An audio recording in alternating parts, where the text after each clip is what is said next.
An Unreal Reality, A Tale of the Desert, by Laura M. Dake. Is your name Edmund? Well, yes, I suppose I may lay claim to that name, since it was given me at my christening. Edmund Sparkler, the boys used to call me, because they said I had no bigot nonsense about me. But why do you ask? The speaker looked at me curiously, leaning forward for the purpose, since our campfire, flickering in the night wind, threw but a fitful and uncertain light around us. We lay in the midst of the great Sahara. Unless you have traversed the unpeopled solitudes of that vast plain, you can scarcely understand the gruesome feeling that masters one, in spite of himself, when he finds only a dead world about him. All day the garish sun had beaten pitilessly down upon our caravan. In vain I had swept the horizon for signs of some living thing, although the very air seemed peopled with invisible creatures, and throbbing with sounds beyond the range of the human ear. Sometimes I seemed to hear portions of conversations, always in whisper, and occasionally a laugh, if such weird cachinnations could be called such.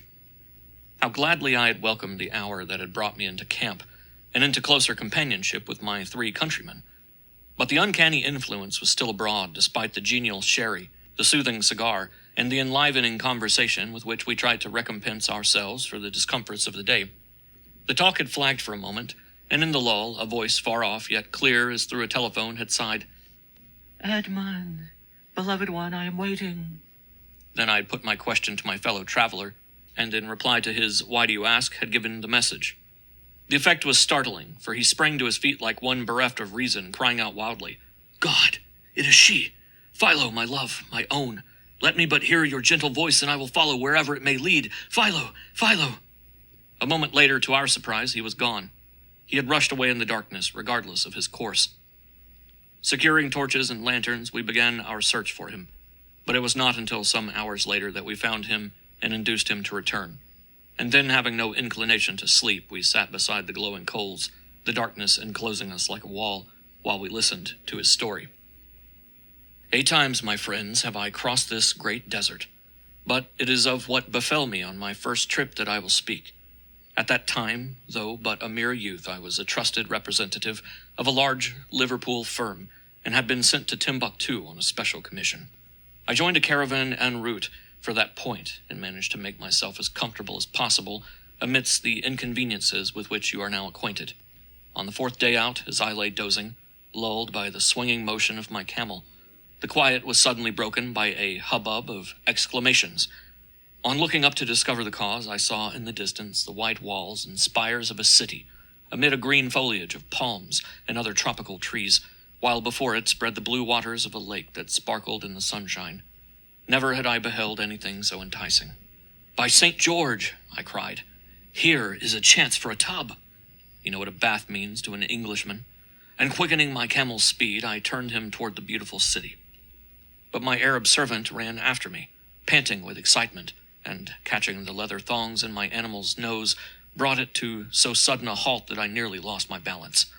He paid no attention whatever to the 7 phials of wrath that I hurled at him in consequence. So eager was he to convince me that what I saw was only a mirage, and that unless I returned to the caravan, my bones would be left to bleach on the lonely plain. I only laughed at him as being either a knave or a fool, as did my 2 countrymen, who now joined me and fully agreed with me that the old story of a mirage was simply a device of the rascally Arabs in the caravan to avoid the delay of a halt. Of course, we were perfectly familiar with the theory of the mirage, and talking glibly in regard to the reflection and refraction of light through different strata of atmosphere. But the case in hand, we said, did not come under that head. We could not possibly discredit what our senses confirmed, and there before us lay the city, the waving palms, and the blue lake over which many white-winged craft were gliding. Our servants, who could not resist the promised purse of glittering coins, continued, though reluctantly, to accompany us. So, undeterred by their doleful predictions, we went gaily on toward the entrancing spot that seemed to hold such pleasant promises. But an unforeseen calamity came upon us. All at once our camels lifted their long necks and sniffed the air. Then, uttering a peculiar cry, they dropped to their knees, stretching themselves close to the earth, and buried their noses in the sand. At that same moment our servants cried in terrified tones, "The Simoom!" and threw themselves beside the prostrate beasts. we, without question, imitating their example. Scarcely had we gained this insecure shelter when the storm came sweeping down upon us, hot as a blast from the lower regions, bringing with it clouds of sand and seemingly filled with muttered curses hurled defiantly at us. The transition from the pleasing prospect of a promised paradise to the terrible reality of a veritable Hades was so sudden as somewhat to daze my senses, and I can only indistinctly recall my sensations as I lay there prostrate beside my trembling beast, waiting for death. And for such a death. I thought of the piles of bleaching bones that had marked our route, and then of my own, which would inevitably become the factors of another heap. The idea was unendurable and must have half maddened me, for in the agony of it I sprang to my feet. As I did so, a pair of devilish hands seemed to clutch and whirl me around with such demoniac fury as to deprive me of all sensation. When I came to myself again, I could scarcely credit my good fortune. I was seated under a waving palm tree from which hung ripe dates in great abundance. The waters of a lovely lake gently lapped the shore nearby, and a breeze fanned me with refreshing coolness. After all, the city was a reality as I knew it was, I said to myself. My companions must have brought me here while I was unconscious. I wonder how far I was carried by the whirl, and if they escaped unhurt. But why am I here alone? Where can they be? I looked long and anxiously up the wide, clean street with its rows of snowy houses, and then along the white beach, but nowhere among the busy throng could I see them. Then I sat down again and waited. People passed and repassed, some saluting silently and all eyeing me with curiosity. They apparently belonged to all conditions of life, their garments of every conceivable style and texture, indicating the cosmopolitan character of the city. After waiting what seemed to be an interminable time, I began to fear lest some evil had befallen my friends, one of whom was inclined to be too convivial on occasion. So I pinned a note to the tree saying as a grim little joke, "Gone to dinner, will return in an hour." Then I started in quest of them. The streets were spotlessly clean. They were bordered by graceful trees, while every now and then was a park sparkling with fountains and brilliant with sweet-scented flowers. Horseless vehicles glided noiselessly by. People stood in groups laughing and talking, yet only subdued murmurs reached me. The absence of haste and the noise, coincident with a place teeming with life, struck me as very pleasant, though unusual. What a contrast to Liverpool with its bustle and confusion! It was like a dream, and yet a waking dream, if such could be. As the hours wore on and no signs of my companions could be found, I sat down upon a bench that stood beneath the overhanging branches of a tree and began to consider my situation. Beyond all doubt, here I was in the mysterious city that my servant had declared did not exist, had called a mirage, a city so real and yet so unreal. Could I be dreaming? No, I was never more fully conscious in my life, and could I but relieve my mind of its anxiety in regard to my companions, would give myself a few hours' solid comfort and rest. As I sat there, uncertain as to my next move, a gentleman approached, and having saluted me graciously, seated himself beside me. He was a pleasant-faced person of middle age, neatly dressed, though in a fashion somewhat out of date. Encouraged by his friendly air, I said, "Sir, it is indeed surprising to find so lovely a city in the heart of this great desert. Will you tell me its name?" "It is called the Eternal City," he replied. "Not Rome?" I said in surprised interrogation. "Nay, friend, for ancient Rome, with all its vaunted power, fell, while nothing within the walls that begirt us can ever perish." "Nothing can ever perish?" I echoed, my voice falling into the whispered cadence of his. "How can that be possible? The sentence of death was passed upon all things at the beginning of time, and there is and can be no reprieve, no extension.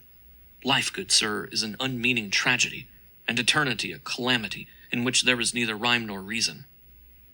I spoke with more warmth than was my wont, and was somewhat abashed to catch a gleam of pity in my companion's eye, as he smiled on me very kindly without replying. To cover my confusion, I said, "But that is neither here nor there. What most concerns me at present is to find the whereabouts of a couple of gentlemen with whom I am traveling.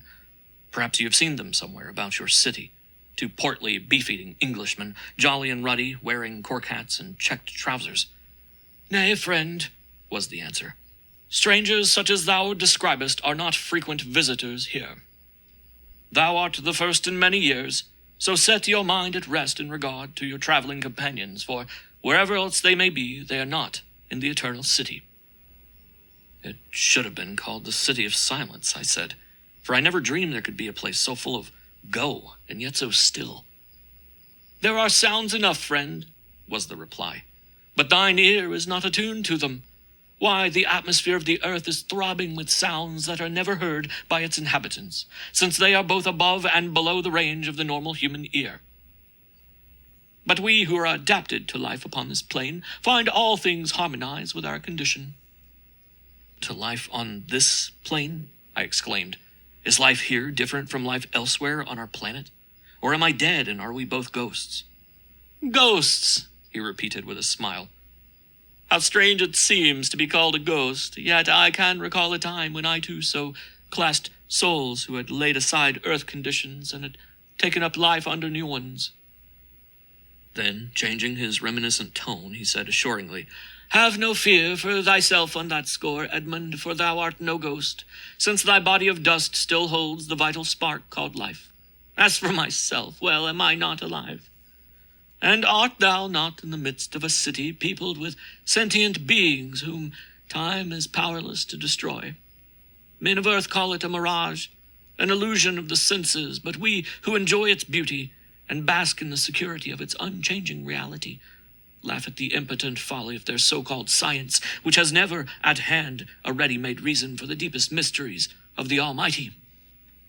I listened idly as he spoke, remembering meantime that, notwithstanding the superior advantages of the Eternal City, there were business relations that demanded my immediate presence elsewhere, and somewhat irrelevantly inquired concerning methods of egress, adding, There are certain caravans frequently leaving your city, I presume? Nay, he replied.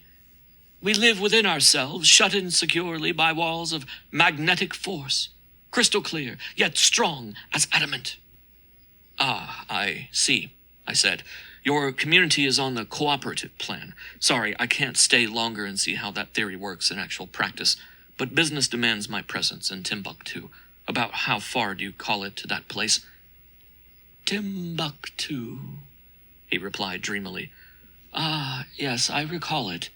It lies on the southern verge of the desert and overlooks a chain of marshes with their fringes of palms and mimosa. In past ages it was a flourishing city, but now it is a mean enough place. In fact, it has become so wretched under the depredations of marauding tribes that it bears the ominous name of Ur-Amandes. God hears not. As to the distant thither, I cannot say. It is not always the same from the Eternal City, since we are not stationary. Our position is constantly changing, owing to the different currents of air, the revolution of the earth, and other causes. In fact, we live in a floating city. We are here today and there tomorrow, always, however, within the earth's atmosphere, though invisible to its inhabitants, except under certain infrequent conditions. I had become weary of his vagaries and rose to take my leave. Well, I must be moving also, since I have already delayed too long. I am very glad to have met you, and should you ever come to Liverpool, I shall be delighted to return your courtesy. You see, so absolutely unimaginative was I that I refused to believe in the Mirage City, and looked upon my new acquaintance as a harmless lunatic. I handed him my card as I continued. And now, if it is not asking too much, I shall be glad to have your company to the nearest transportation office where I can arrange for continuing my journey. There is no transportation office, my friend, he replied. Thine only chance is to get outside the walls and join a passing caravan. But come, it is idle to waste words. Thou art one of those who must learn their lessons from experience. As he spoke, he moved forward, I following, and soon I found myself on the outskirts of the city. Far as the eye could reach lay endless wastes of shimmering sand, and, oh joy, there outlined against the saffron horizon was the silhouette of a caravan. Thank heaven, I cried. Now I need delay no longer. Not if thou canst cross the wall, said my companion calmly. Wall? What wall? I asked. I see no barrier between me and the desert beyond. So, goodbye, and thank you very much. My companion pressed in silence the hand I had extended, and followed me slowly as I went forward. I did not go far, however, for incredible as it may appear, in spite of my utmost efforts, I could not pass a certain limit. Thus far and no farther was the unwritten law, stronger than as if Draco had inscribed it in blood. Again and again, at different points, I tried to pass the mysterious barrier that stood between me and the way I desired, but every effort was futile.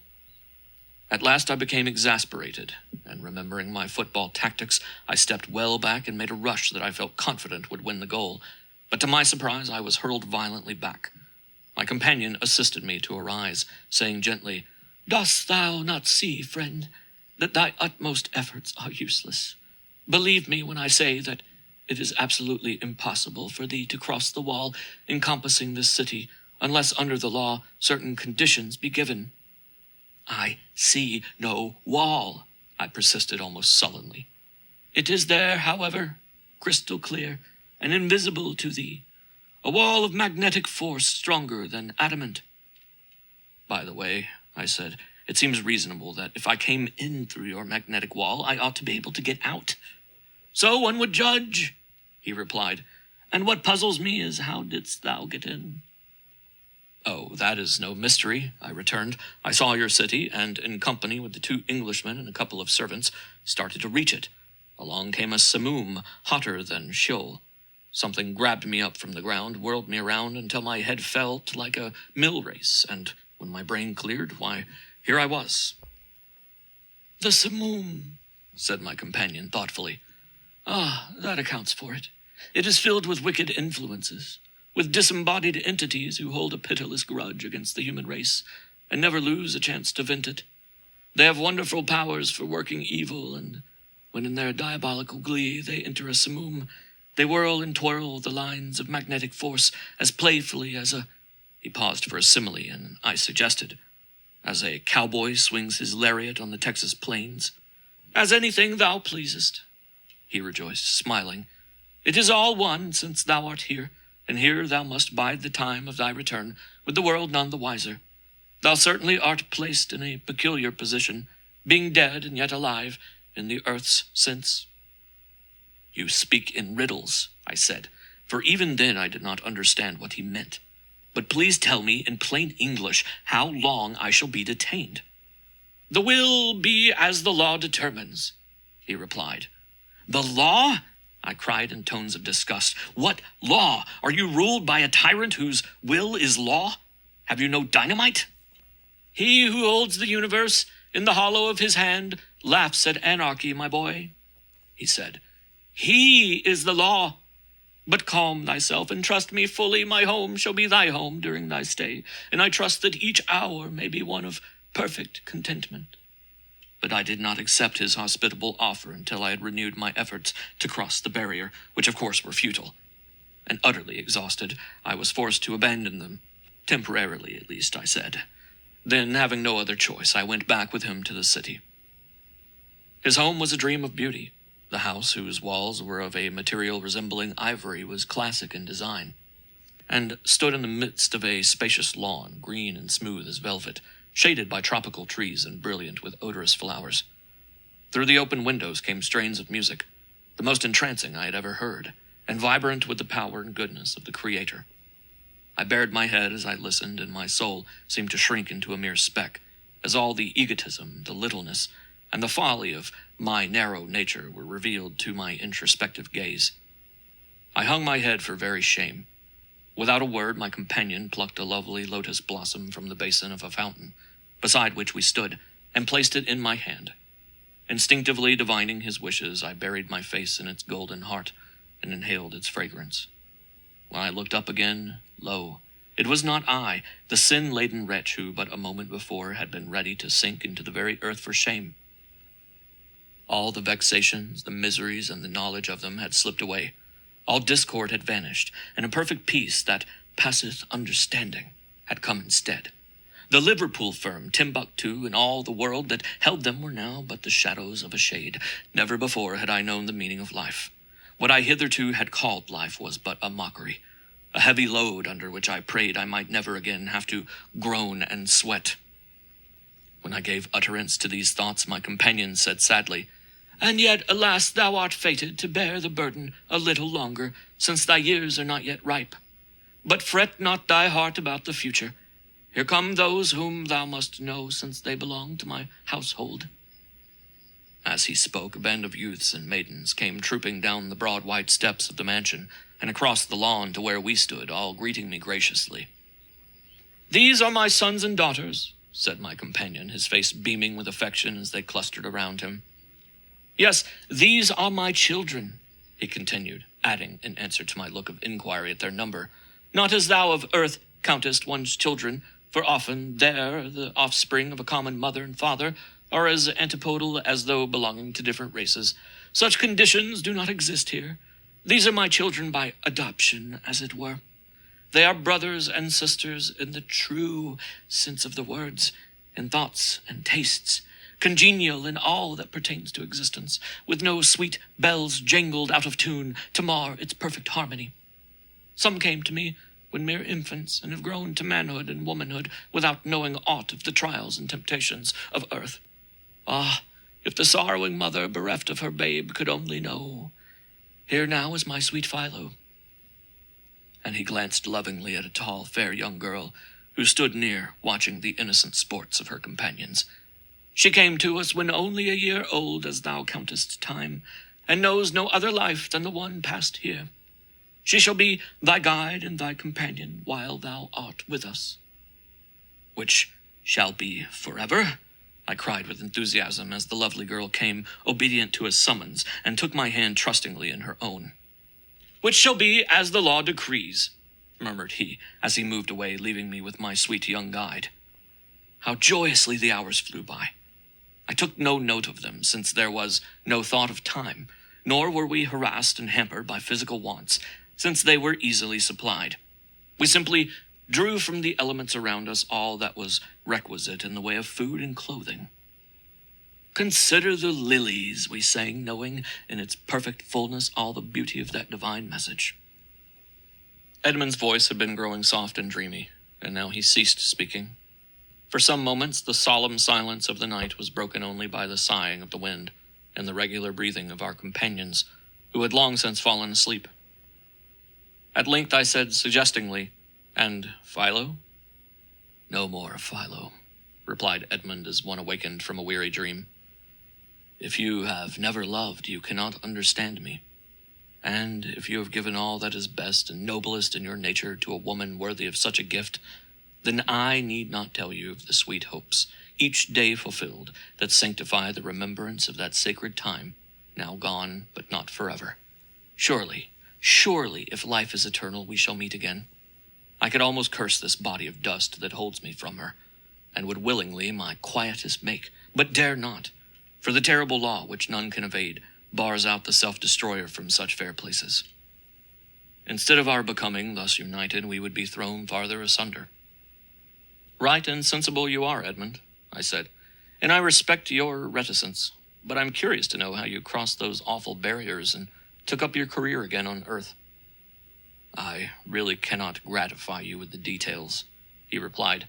"The first thing that I remember in regard to the matter is hearing a voice say with rasping distinctness, 'An Englishman?' "Yes," was the reply. "He was brought here some weeks ago by 2 of his countrymen. It seemed that they had left the caravan, being deceived by a mirage, and had been overtaken by a simoom, barely escaping with their lives. This young man was found at some distance from the place where they had thrown themselves down. He was alive, though unconscious, so they brought him with them to this point, since he too was on his way hither. His condition is quite interesting, being a trance of unusual length. Step in and look at him."